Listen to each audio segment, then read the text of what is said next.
Dikisahkan dahulu terdapat dua kerajaan yang sedang berseteru dan terjadi peperangan antara Kerajaan Kalungkung dan Kerajaan Belambangan. Kerajaan Kalungkung mengalami kekalahan. Raja yang memimpinnya pun meninggal, hingga putra-putrinya melarikan diri agar selamat. Putra-putri Kerajaan Kalungkung bernama Raden Rupaksa dan Putri Suratih. Mereka lari ke dalam hutan dan berpisah satu sama lain. Putri Suratih terus berlari dan bertemu dengan seorang pemuda bernama Raden Bantrang. Raden Bantrang tertegun akan kecantikan Suratih, hingga Raden Bantrang mengajak Suratih untuk ikut bersamanya menuju kerajaan Belambangan.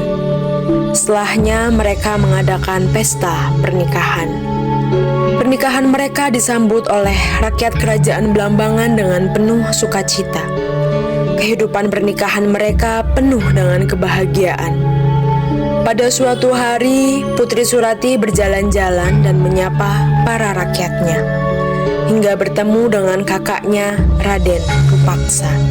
Kakaknya mendengar bahwa Suratih telah menikah dengan Raden Bantrang, anak dari Raja Kerajaan Belambangan.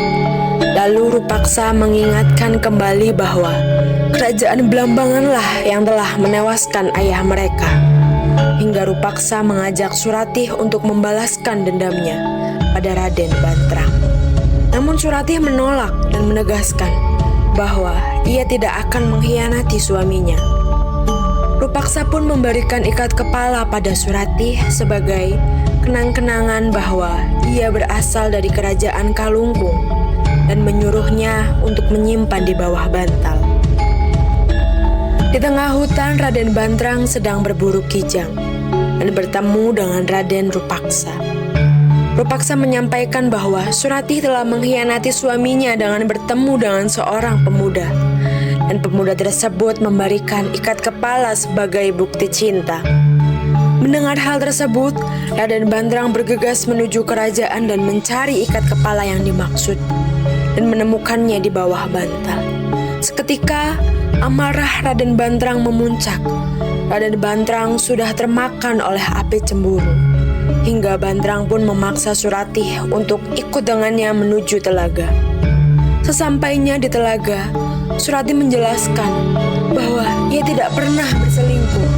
Ia hanya mencintai Raden Bantrang. Namun Raden Bantrang tidak percaya apa yang dikatakan oleh Suratih. Hingga akhirnya Bantrang mengambil keris dan akan membunuh Suratih. Suratih tersadar dan ia menyerahkan diri bahwa ia saja yang akan menenggelamkan dirinya ke telaga.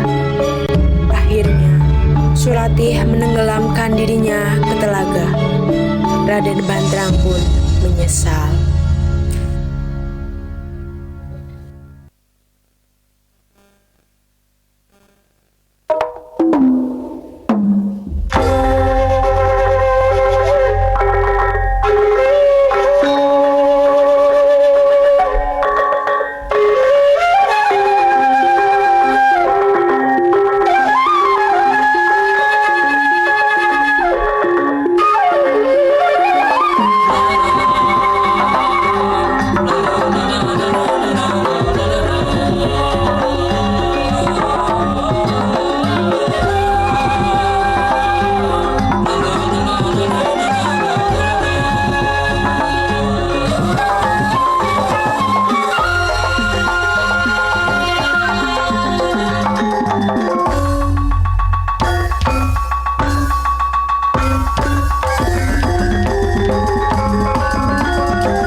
Raden Banterang sebagai pemimpin kerajaan Belambangan ingin berburu rusa.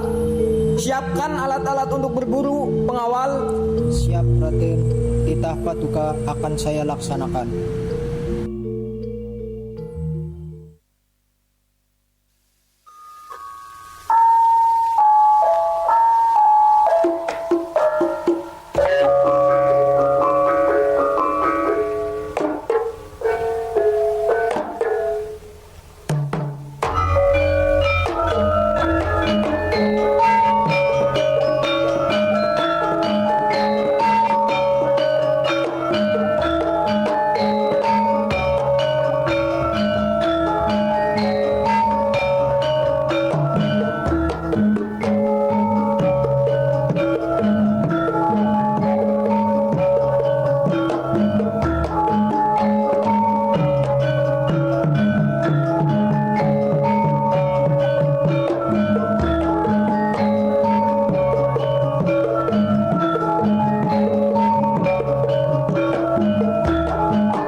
Pengawal, cepat ke sini.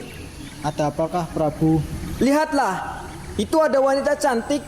Sepertinya sedang kebingungan. Ayo kita lihat, pengawal. Baiklah, Baginda Prabu.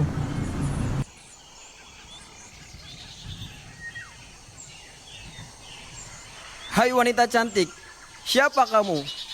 Mengapa kamu berada di hutan ini? Maaf Kakanda, saya tersesat di hutan ini. Sungguh malang nasibmu. Maukah kamu ikut denganku? Terima kasih telah menolongku Kakanda. Melihat kecantikan Surati, Raden Banterang tumbuh benih-benih cinta di antara mereka. Akhirnya, mereka pun melangsungkan pernikahan dengan pesta yang sangat meriah.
Hei Surati, suamimu telah membunuh ayah kita. Kita harus membalas dendamnya.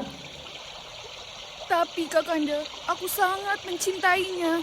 Tidak Surati, saya harus membalas dendam atas kematian ayah kita. Nyawa harus dibalas dengan nyawa. Jangan, jangan Kakanda, jangan.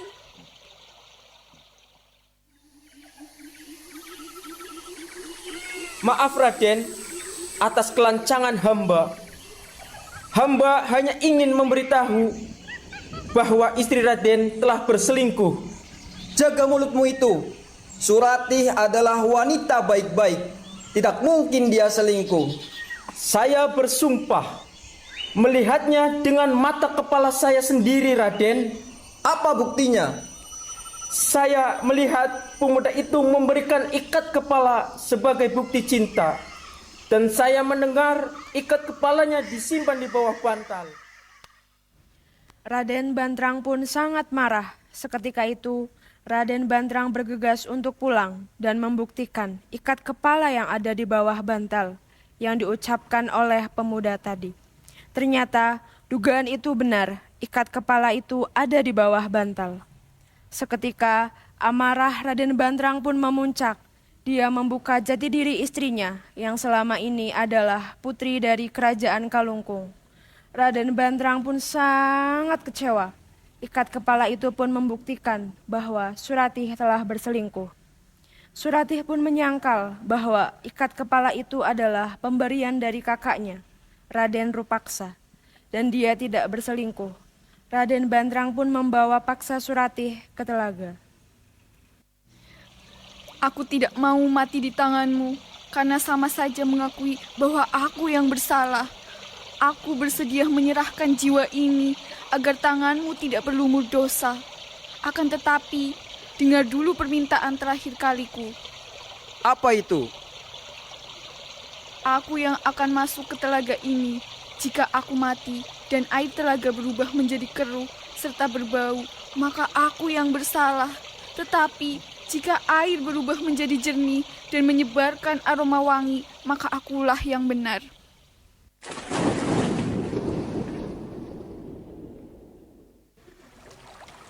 Surati, istriku, jangan kau tinggalkan aku, Surati.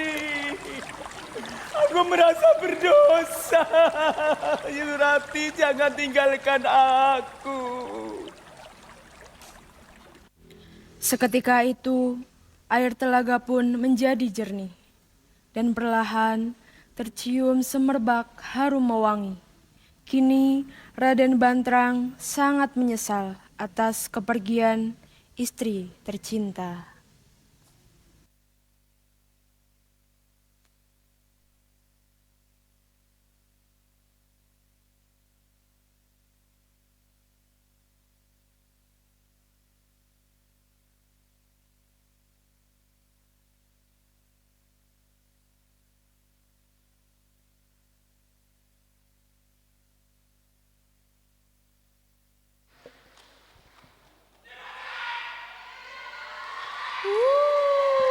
Beri tepuk tangan yang meriah